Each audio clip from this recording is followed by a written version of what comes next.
Hello and welcome back to Exothermic Plays Games. I'm Exothermic and the date today is Friday, May 3rd, 2024. I've been doing a countdown of my favorite video games of all time through each day of the year, and coming in at number 243 is Don't Forget Our Esports Dream.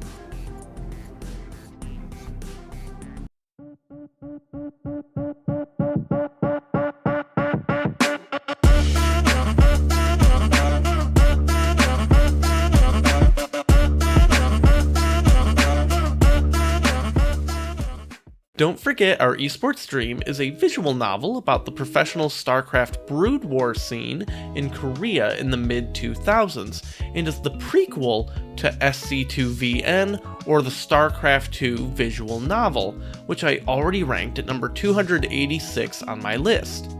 In this prequel, you play as Bolt, the antagonist to the StarCraft II game, in his rise to semi-stardom alongside Jet, one of the core supporting characters from the first game.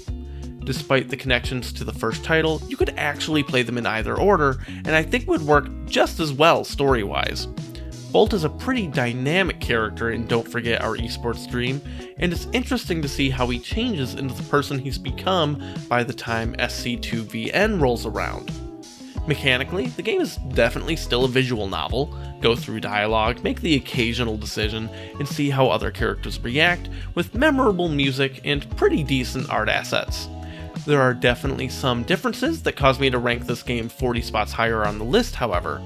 For starters, the game is much longer, and with more room for character development. While I personally find the story for the first game more appealing as basically a wishful self-insert, I can't deny the actual thought and care that went into the storytelling for this game is a significant improvement.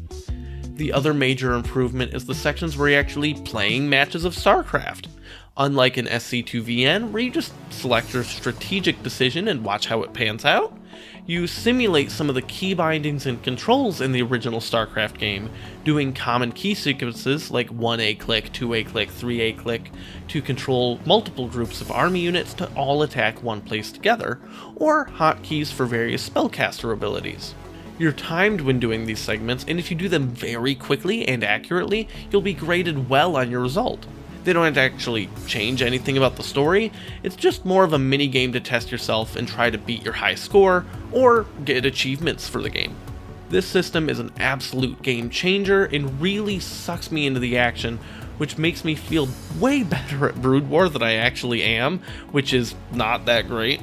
Just being able to simulate excellence at one of the hardest games in the world is by itself a worthy achievement.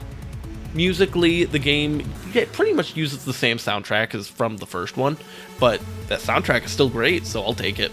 The expansion of setting and characters is really the big draw, though, to have this game be played. There is a much larger cast with more interwoven relationships for these characters, and it really sets up well as a prequel as well. Join me tomorrow as I talk about the 242nd game on my list, where I watch TV with my pet mouse.